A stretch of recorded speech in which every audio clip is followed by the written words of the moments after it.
परमात्मा से कुछ मांगने पर ना मिले तो उदास मत होना, क्योंकि परमात्मा वह नहीं देते जो तुमको पसंद हो, बल्कि वे देते हैं जो तुम्हारे लिए बेहतर हो। परमेश्वर कहते हैं कि निराश ना हो, मैं तेरे साथ हूँ, सामने नहीं आसपास हूँ। नैनों को बंद कर और हृदय से स्मरण कर, मैं कोई और नहीं तेरा भरोसा हूँ। जो परमात्मा को पा लेता है वह शांतचित्त होता है। परमात्मा पर तुम तभी यकीन कर सकते हो जब तुम स्वयं पर यकीन हो, क्योंकि परमात्मा बाहर नहीं तुम्हारे भीतर है। ईश्वर ने हमें मस्तिष्क और स्वास्थ्य में असीमित क्षमताएं और शक्तियां दी है। परमात्मा की उपासना हमारी क्षमताएं हैं और शक्तियां का विकास करने में हमारी मदद करती है। परमेश्वर चाहते हैं कि हम लोगों की मदद करें, मगर यह उम्मीद मत रखना कि सामने वाला तुम्हारी मदद करेगा। पर हाँ, परमेश्वर उन राहों में तुम्हारी मदद करते हैं जिन राहों पर आप कमज़ोर और हताश हो जाते हो। लोग हर रोज़ ईश्वर को महसूस करते हैं पर पहचानते नहीं। परमात्मा को समझना आसान है, लेकिन जैसे ही परमात्मा व्याख्या करते हैं, परमात्मा हमारी समझ से बाहर हो जाते हैं। परमेश्वर को देखकर नहीं जा सकता है, पर महसूस हर जगह किया जा सकता है। डरता हूँ मैं ईश्वर से और उससे भी डरता हूँ जो ईश्वर से डराता है। परमात्मा एक है और उस पर परमात्मा को इंसानों की एकता पसंद है। भगवान की मौजूदगी के लिए वृद्धि से प्रमाण नहीं मिल सकता, क्योंकि भगवान वृद्धि से परे हैं। इंसान परमेश्वर की सबसे उत्कृष्ट रचना है। मौन प्रार्थनाएं जल्दी पहुंचती हैं ईश्वर तक, क्योंकि शब्दों का बोझ से मुक्त होती है। परमात्मा की सत्ता सीम है, लेकिन हमारी भक्ति कमज़ोर है। भगवान हमेशा से दयालु है। जो विनम्र हृदय से भगवान से मदद मांगता है, भगवान उसी की मदद जरूर करते हैं।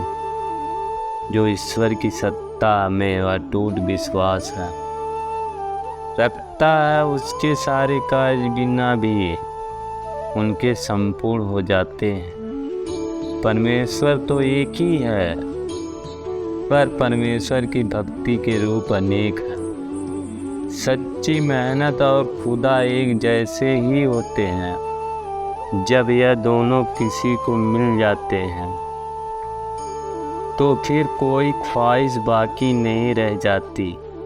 जो इंसान अपने जीवन में सच्चाई की राह पर चलता है, ईश्वर उसके रास्ते की सारी परेशानियां दूर कर देते हैं। मिटाने से नहीं मिटते ये तकदीर के लेख। अच्छे कर्म करते चल, फिर उसी महिमा देख। अगर तुम्हारी पीड़ा एक जहाज जितनी है, विशाल है, तो यह याद रखना कि ईश्वर की कृपा सागर जितनी विराट है। स्वर्ग और नरक केवल हमारे दिमाग में है। दिमाग की उपज है। इस इंसान अपने कर्मों का फल ही इसी धरती पर भुगता है। 100 साल की जिंदगी नहीं चाहिए। भगवान चंद लम्हे दे दो, लेकिन वो बेमिसाल। फुर्सत नहीं है इंसान को कि कुछ पल याद करे भगवान को। ख्वाहिशें रखता है स्वर्ग की, लेकिन पहुंच जाता शमशान को। ईश्वर से नहीं करोगे तो भी कोई बात नहीं, लेकिन अपने द्वारा किए जाने वाले कर्मों से जरूर डरना, क्योंकि कर्मों के फल तो श्री राम और श्री कृष्ण को भी भोगने पड़े। कर्म यह यकीन करना, स्वयं पर यकीन करना और स्वयं पर यकीन करना, भगवान पर यकीन करना होता है। माँ बाप की सेवा ईश्वर की उपासना के समान है। अपनी औकात में रहना, यह जनता हम तेरे मोहताज नहीं। हम तो महादेव के चरणों में रहते हैं, वहाँ तेरी कोई औकात नहीं। परमात्मा का आहार अहंकार है, इसलिए अहंकार से बच के रहना। ईश्वर इतना निर्दयी है, इतना निर्दयी है, तो नहीं तो हो सकता है जो ये इंसान और इंसान के बीच ऊंच और नीच का भेद करे। भगवान जब तक इंसान का इस्तेमाल लेते हैं, तब वे इंसान का और अधिक समर्थ भी बढ़ा देते हैं, ताकि वह अधिक समझदारी और अधिक शांति के साथ आगे बढ़े। अगर तुम्हारे पास केवल भगवान है, तो तुम्हारे पास वे सब कुछ है जो आपको चाहिए।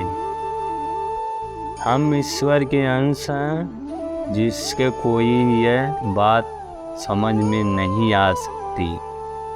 उसके लिए कोई कार्य संभव नहीं रह जाता।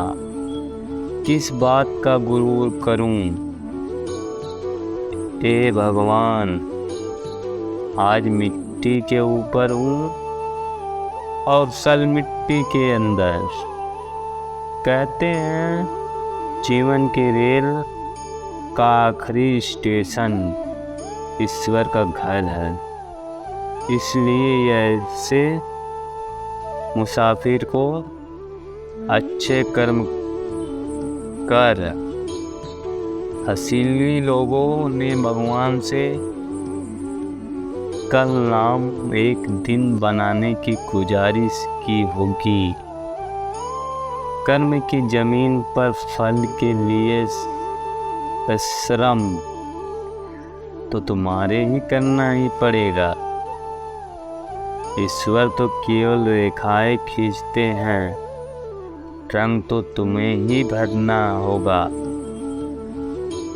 जो परमेश्वर के सामने झुकता है वे सबको अच्छा लगता है, मगर जो सबके सामने झुकता है वे परमेश्वर को पसंद है।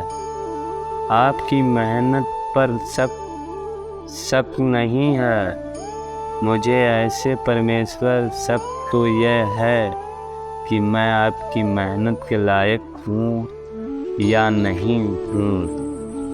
परमात्मा ने हमें यह हाथ केवल प्रार्थना के लिए ही नहीं, बल्कि मेहनत करने के लिए भी दिए हैं।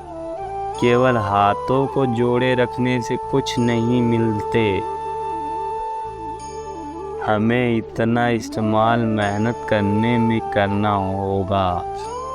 मैं जो कुछ खोया वे मेरी नादानी है, और मैंने जो कुछ पाया वे मेरे ईश्वर की मेहरबानी है। दो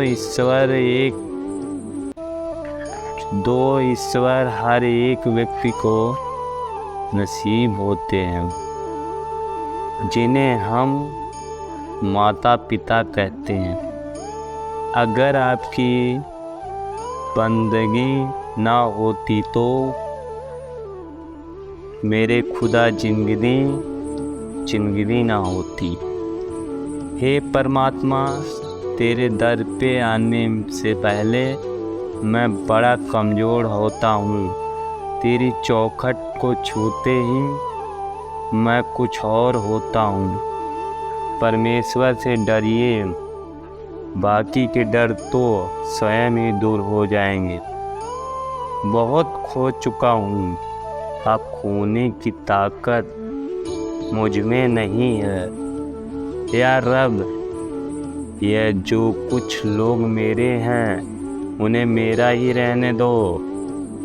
श्रद्धा का मतलब है आत्मविश्वास, और आत्मविश्वास का मतलब है ईश्वर में विश्वास। कौन कहता है कि ईश्वर दिखाई नहीं देते? बस एक परमेश्वर ही तो दिखाई देते हैं, जब और कोई दिखाई नहीं देता। ईश्वर बड़े बड़े साम्राज्यों से उब जाते हैं, लेकिन छोटे छोटे पुष्पों से कभी नहीं रूठ नहीं होते। भगवान ने हर व्यक्ति को एक जैसा बनाया, फर्क सिर्फ हमारे दिमाग के अंतर में है। ईश्वर कभी भी मूर्तियाँ में नहीं होते हैं, उनकी अनुभूति ही हमारा ईश्वर है, और हमारी आत्मा ईश्वर का मंदिर है। भगवान अपने बच्चों से 4 अनुरोध करते हैं। पहला, नंबर 1, जितना उत्तम कर सको उतना करो। नंबर 2, जहाँ हो वहाँ करो। नंबर 3, जो आपके पास उपलब्ध हो उससे करो। नंबर 4, और अभी करो। कर्म में भरोसा करना, खुद पर भरोसा करना, और खुद पर भरोसा करना, परमात्मा पर भरोसा करना होता है। परमात्मा से बढ़कर कोई दोस्त हो ही नहीं सकता। खुद पर घमंड मत करे बंदे, तेरे और मेरे जैसे कितनों को परमेश्वर ने मिट्टी से बनाकर मिट्टी में मिला दिया। परम पिता परमेश्वर से जुड़ने का सबसे उत्तम मार्ग ध्यान और प्रार्थना है। इंसान को जितना प्रेम जड़, जोरू और जमीन से है, इतना प्रेम ईश्वर से हो जाए तो निसंदेह यह पृथ्वी स्वर्ग बन जाएगी। भगवान वो नहीं है जो हमारे मन की मनोकामनाओं को पूरा करे, बल्कि भगवान वे हैं जो हमारे मन को, हमारे मनोकामनाओं का नाश करता है। जिस प्रकार किसान जैसे बीज होता है वैसे ही फसल उसको मिलती है, ठीक उसी प्रकार हम जैसे कर्म करते हैं भगवान वैसे ही फल हमें देते हैं। भगवान तो एक है, लेकिन उसके कई रूप हैं। वे सभी का निर्माता, और वह खुद इंसान का रूप भी लेते हैं। परमात्मा की शांति हर समय हमारे साथ है। मन, इंद्रियों, सांस लेने भगवान